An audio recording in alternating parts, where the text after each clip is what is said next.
বাংলার মুখ্যমন্ত্রী সুপ্রিম কোর্টে বাংলার এসআইআর লজিক্যাল ডিসক্রিপেন্সির বিরুদ্ধে সওয়াল করেছে। প্রশ্ন হলো, এমন সময় সওয়ালটা করছেন যে সময় খেলা জয় পরাজয় নির্ধারণ হয়েছে, শুধু প্রাইজ বিতরণটা বাকি আছে। মানে খেলার জয় পরাজয় নির্ধারণ হয়ে প্রাইজ বিতরণের সময় আপনি গিয়ে গুলোচ্ছেন। দ্বিতীয় নম্বর কথা, বাংলার যত সরকারি অফিসার সব আপনার আন্ডারে কাজ করে। আপনি কোনোদিন বুক ঠুকিয়ে বলেননি যে আপনি এদের নামগুলো ঠিক করে দেন, সেটাও করেননি। আপনি আসল ব্যবস্থা না নিয়ে আপনি চলে গেলেন সুপ্রিম কোর্টে, এবং সুপ্রিম কোর্টে আপনার মতন অপারদর্শী ব্যক্তি, কেন সুপ্রিম কোর্ট তো গুতাগুতির জায়গা না, ওটা খাতা কলম কাগজ কলম কথাবার্তার জায়গা। কাজেই সুপ্রিম কোর্টের বিচারপতির কাছে ধমক খেলেন। আপনার ভাইপোকে বাঁচাতে গিয়ে, রাজীব কুমারকে বাঁচাতে গিয়ে আপনি কপিল সিব্বালের মতন দামি দামি উকিল ধরলেন, এবং সেখানে আপনি স্টে অর্ডার পেলেন এবং তাদেরকে বাঁচিয়েও নিলেন। কিন্তু বাংলার মানুষ, এত কোটি মানুষকে বাঁচাতে গিয়ে আপনি বলছেন আমি একা সওয়াল করব। মানে বাংলার মানুষকে আবেগ দিয়ে জয় করতে চাইছেন। আবেগ আর চলবে না। মানুষ এখন বিবেকবান হয়ে গেছে, আবেগবান নয়। কারণ আপনি ওই সৌদি আরব থেকে হিজাব নিয়ে এসে মাথায় পরবেন আর বাংলার মানুষের ভোটগুলো লুট করবেন। মুসলমানরা ও স্কুলে আর পড়েনি, কিছুদিন পড়েছিল।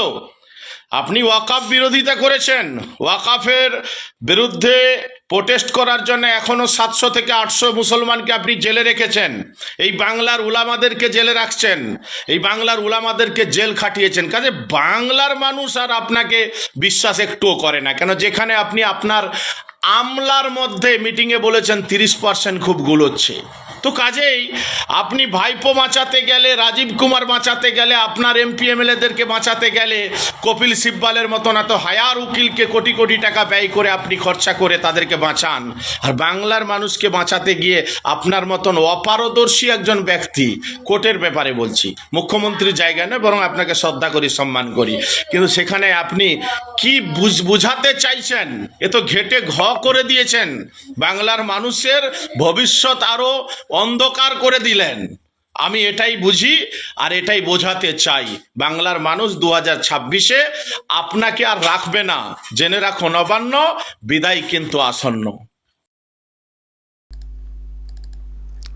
দর্শক, এই রিয়াকশান এসছে সোশ্যাল মিডিয়াতে। মুখ্যমন্ত্রী ওই যে সওয়াল করতে গিয়েছিলেন সুপ্রিম কোর্টে, তো সেখানে যা করেছেন বা যা গুলিয়েছেন সেটা নিয়ে প্রশ্ন তুলে এই ব্যক্তি এই সব বলেছেন। মুসলিম সম্প্রদায়ের, বুঝতেই পারছেন, আমি বেশি পরিচিতি জানি না, শুধু একটা নাম দেখলাম, মিরাজ আলী খান, একটা পেজ। তো বাকি ইনি কোথাকার, মানে কি অন্য পরিচয়, সেটা আমি বলতে পারবো না। তবে যে কথাগুলো বলেছেন দর্শক, কথাগুলো নিয়ে অনেক ব্যাখ্যা হতে পারে, অনেক চর্চাও হতে পারে, কিন্তু এটুকু পরিষ্কার, টিএমসির সঙ্গে ইনারা আর থাকতে চাইছেন না, এটুকু পরিষ্কার। টিএমসির নেত্রী যা সব করছেন সেটা কিন্তু ইনারা ধরে ফেলছেন। ইনারা কিন্তু ধরে ফেলছেন টিএমসি নেত্রী যা সব করছেন, যা সব করে দেখানোর চেষ্টা করছেন বা দেখানোর নামে যেটা করতে চাইছেন, সব ধরা পড়ে যাচ্ছে বিষয়টা। ইনারাও ধরতে পেরেছেন যে উনি যেটা করতে গিয়েছিলেন, অ্যাকচুয়ালি কি করতে গিয়েছিলেন, মানুষকে বোকা বানানোর জন্য এইসব করেছেন। আর কখন গেলেন? যখন সব হয়ে গেছে। সত্যিই এসআইআরের হিয়ারিং আর কত বাকি আছে? আমি ওই দিনে একটা কৌশলী বলবো, যেটা দেখলাম কমিশনের তরফ থেকে। কমিশন একটা ডেট বললো না যে নেক্সট ডেটে আলোচনা হোক, আমাদের ব্যাপারগুলো শুনতে হবে বলে একটা ডেট চাওয়া হচ্ছিল। তো সেই ডেটটা সোমবার।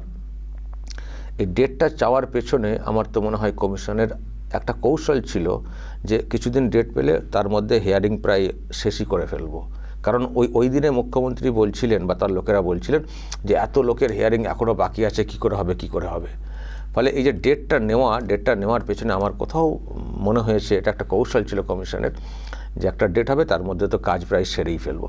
তো মানে এমনিই সারা প্রায় হয়েই গেছে, তো এখন আর সুপ্রিম কোর্টে গিয়ে হস্তক্ষেপ কী করবেন? মাইক্রো অবজারভারের কাজ তো যেগুলো করার কথা ছিল ওই টেবিলে বসে, সে তো হয়েই গেছে। তো এখন তো মাইক্রো অবজারভারদেরকে তুলে নিয়ে এসে জেলা স্তরে বা ওই স্পেশাল অবজারভার যারা রোল অবজারভার যারা আছেন তাদেরকে অ্যাসিস্ট করার জন্য মানে রাখা হচ্ছে। তো মাইক্রো অবজারভারের আর কাজ কোথায়? যা কাজ করার তো করে তো তারা দিয়েছেন। ফলে এই সময়ে গিয়ে হঠাৎ করে গোলাচ্ছেন আমি বাংলার মানুষের জন্য এসছি সুপ্রিম কোর্টে, তো কী হবে? আর তাছাড়া কিছু করতে পেরেছেন কি? কিছু করতে পেরেছেন? এসআইআর মানি না, মানবো না এইসব বলে কত চিৎকার, কত কি, কই পেরেছেন কোথায়? এসআইআর হলো, তারপরে যখন দেখলেন যে সব বাদ পড়ে যাচ্ছে, পুরো বিষয়টা ধরা পড়ে যাচ্ছে ফেক ভোটার, তখন আবার গোলানোর জন্য অনেক চেষ্টা করলেন। যারা কর্মচারী, যাদেরকে ইলেকশন কমিশন কাজে লাগিয়ে তাদের কাজটা করানোর চেষ্টা করছে, তাদের উপরে প্রভাব তৈরি করছেন, তাদেরকে দিয়ে যা খুশি করানোর চেষ্টা করছেন। যখন তাদের গাফিলতি বা ভুল বা অন্যায় দেখতে পাচ্ছে কমিশন দেখতে পেয়ে যখন ব্যবস্থা নেওয়ার কথা বলছে, তখন আবার দাঁড়িয়ে পড়ছে, না কোনো ব্যবস্থা নেওয়া যাবে না, এফআইআর করা যাবে না, এইসব করেছেন। এখন এইসব দেখে শুনে কমিশন মাইক্রো অবজারভার নিয়োগ করলো, রোল অবজারভার নিয়োগ করলো যে না, ইয়ারও যা করছেন ও ভরসাযোগ্য সব না। সুতরাং আপনারা একটু দেখবেন। যখন এটা শুরু হলো আপনি আবার চিৎকার করছেন কেন মাইক্রো অবজারভার? প্রশ্ন তৈরি হয়েছে যে মাইক্রো অবজারভার কেন নিয়োগ করতে হলো সেটা আগে বলুন না। আপনি কি ঠিকঠাক কোঅপারেট করেছেন? সুপ্রিম কোর্ট পর্যন্ত এই প্রশ্ন তুলেছে এবং সুপ্রিম কোর্ট তো ওনার কাছ থেকে তালিকা চেয়েছে তো নেক্সট দিনে, যে আপনি কাদেরকে দিয়েছেন কাজ করতে তালিকা দিন। কারণ কমিশনের বক্তব্য ছিল যাদেরকে এইআরও করা হচ্ছে তারা অনেকেই ওই পদে কাজ করার যোগ্য না, আরও যাদেরকে যেভাবে সব করা হয়েছে। তো এইসব নিয়ে তালিকা এখন দেওয়ার কথাও বলা হয়েছে, ধরাও পড়ে যাবেন নেক্সট দিনে, আমার যেটা কথাও মনে হয়। ফলে হলোটা কি? আপনি কিছুই করতে পারলেন না, বরং নিজের বিপদ নিজে ডেকে আনলেন নতুন করে। আবার এসে বিজ্ঞাপন করছেন আমি সওয়াল করেছি, বা আপনার লোকেরা সব বলছেন দিদি সওয়াল করেছেন। কি করেছেন? কি করতে পেরেছেন? না মাইক্রো অবজারভার অফ করতে পেরেছেন, যদিও এই সময় অফ করে বিরাট কিছু হবেও না এসআইআরকে স্থগিত করতে পেরেছেন, না কিছু করতে পেরেছেন। উনি বলছেন আপনার যখন ভাইপোর ব্যাপার স্যাপার থাকতো তখন তো কোর্টে গিয়ে বিরাট সব উকিলদেরকে দাঁড় করিয়ে তো স্টে অর্ডার কত কি করে আনতেন। তো এখানে আপনি কি করতে পেরেছেন? দেখুন, প্রশ্ন অনেক রকমের উঠছে। এনাদের মনে হচ্ছে যে অ্যাকচুয়ালি উনি সবই মানেন, কিন্তু একটু গুলিয়ে মানেন, বোকা, অন্যদেরকে বোকা বানিয়ে সব মেনে নেন। ওয়াকফ আইনকে লাগু করতে দেবো না, শেষে লাগু করে দিয়েছেন। এসআইআর করতে দেবো না, সেটাও মেনে নিয়েছেন। আরও দেখবেন কত সব, সিএএ করতে দেবো না, সেই উনি করতে দিয়েছেন।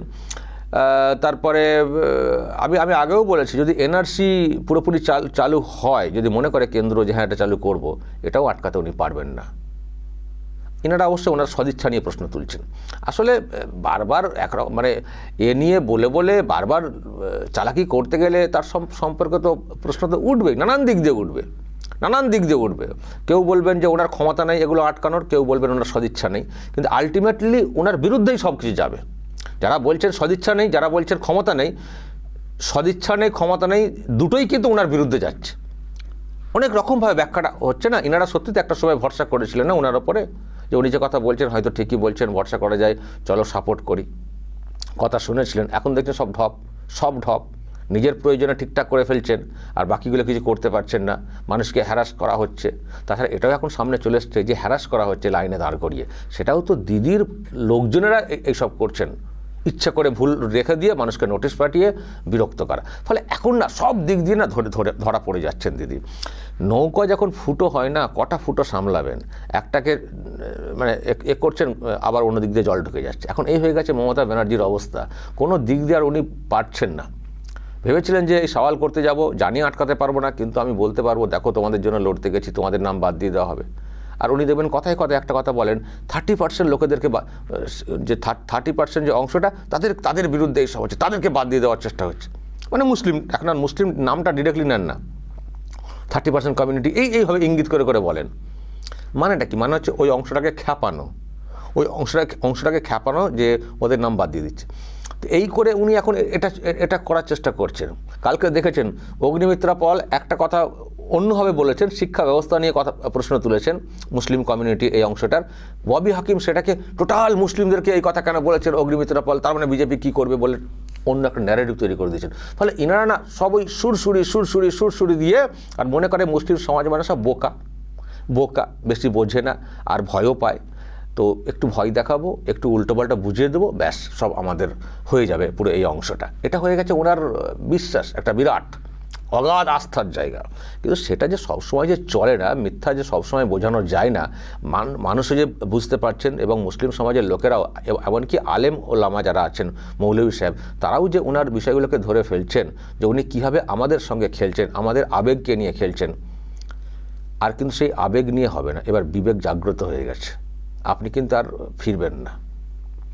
মানে নবান্ন থেকে এবার বিদায় আসন্ন, 26-এ নবান্ন থেকে বিদায় আসন্ন, এটা কিন্তু হয়ে গেছে। এটা ইনারা বলছেন যারা একসময় একেবারে পূর্ণ আস্থা রেখে মমতা ব্যানার্জিকে সাপোর্ট করে এসছেন, আজকে তারা বেঁকে বসছেন।